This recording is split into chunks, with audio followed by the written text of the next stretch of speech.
ലേക്കിന് നടുവിൽ ഒരു കുഞ്ഞ് ഐലൻഡ്. ആ ഐലൻഡിൽ പഴയൊരു ചർച്ച്. ആ ചർച്ചിൽ ഒരു വിഷിംഗ് ബെൽ. ബട്ട് ആ വിഷിംഗ് ബെല്ലിന് പുറകിൽ ഒരു ട്രാജിക് ലവ് സ്റ്റോറി ഉണ്ടെന്ന് പറഞ്ഞാൽ നിങ്ങൾ വിശ്വസിക്കുമോ? ഇതാണ് സ്ലൊവേനിയയിലെ നാച്ചുറൽ ഐലാൻഡ് ആയിട്ടുള്ള ലേക്ക് ബ്ലഡ്. ഏകദേശം 14,000 വർഷങ്ങൾക്ക് മുമ്പ് ഗ്ലേസിയർ മൂവ്മെൻറ്റ് കൊണ്ടാണ് ഈ ലേക്ക് രൂപപ്പെട്ടത്.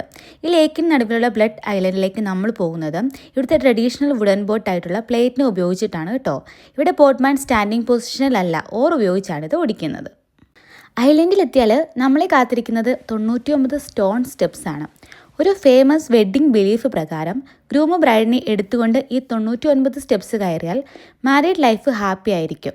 പക്ഷേ ബ്രൈഡ് കംപ്ലീറ്റ്ലി സൈലൻ്റ് ആയിരിക്കണം. 1534 നിർമ്മിച്ച ഒരു ബെല്ല് ഇതിനകത്തുണ്ട്. ആ ബെല്ല് അടിച്ചുകൊണ്ട് നമ്മൾ എന്തെങ്കിലും വിഷ് ചെയ്താല് ആ വിഷ് നടക്കുമെന്നാണ് ഒരു വിശ്വാസം. എന്നാൽ ഈ ബെല്ലിന് പുറകിൽ ഒരു ട്രാജിക് ലവ് സ്റ്റോറി ഉണ്ട്. ഒരു കാലത്ത് ബ്ലഡ് കാസ്റ്റിൽ ഒരു യങ് വിഡോ ജീവിച്ചിരുന്നു. അവളുടെ ഹസ്ബൻഡിനെ റോബേഴ്സ് കൊന്ന് ബോഡി ലേക്കിലേക്ക് എറിഞ്ഞു. ഹാർട്ട് ബ്രോക്കൺ ആയ അവൾ തൻ്റെ ഗോൾഡും സിൽവറും ഉപയോഗിച്ച് ഐലൻഡ് ചർച്ചിനായി ഒരു ബെല്ലുണ്ടാക്കി. പക്ഷേ ബെൽ ബോട്ടിൽ കൊണ്ടുപോകുന്ന സമയത്ത് ഒരു ടെറിബിൾ സ്റ്റോം വന്ന് ബോട്ടും ബെല്ലും ലേക്കിൻ്റെ അടിയിലേക്ക് മുങ്ങിപ്പോയി. പക്ഷേ വിചിത്രമായൊരു കാര്യം എന്താണെന്നറിയാമോ?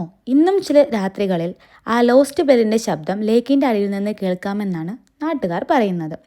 പിന്നീട് അവളുടെ മരണശേഷം പോപ്പ് മറ്റൊരു ബെൽ ഐലൻഡിലേക്ക് അയച്ചു. അതാണ് ഇന്ന് വിസിറ്റേഴ്സ് അവരുടെ വിഷസ് പറഞ്ഞ് റിംഗ് ചെയ്യുന്നത്.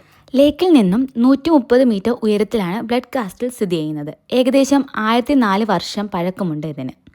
അതുകൊണ്ട് തന്നെ സ്ലൊവേനിയയിലെ ഓൾഡസ്റ്റ് കാസ്റ്റിലാണ് കേട്ടോ ബ്ലഡ് കാസ്റ്റിൽ. കാസ്റ്റിൻ്റെ ടോപ്പിൽ നിന്നും ലേക്ക്, ഐലൻഡ് ചർച്ച്, മൗണ്ടെയിൻസ് എല്ലാം നമുക്ക് ഒരൊറ്റ മാജിക്കൽ ഫ്രെയിമിൽ നമുക്ക് കാണാൻ പറ്റും. അപ്പോൾ നിങ്ങൾ റെഡിയാണോ ഈ 99 സ്റ്റെപ്പുകൾ കയറാൻ? എങ്കിൽ നിങ്ങളുടെ ബംഗാളിയെ കമൻറ്റ് ബോക്സിൽ മെൻഷൻ ചെയ്യാൻ മറക്കല്ലേ.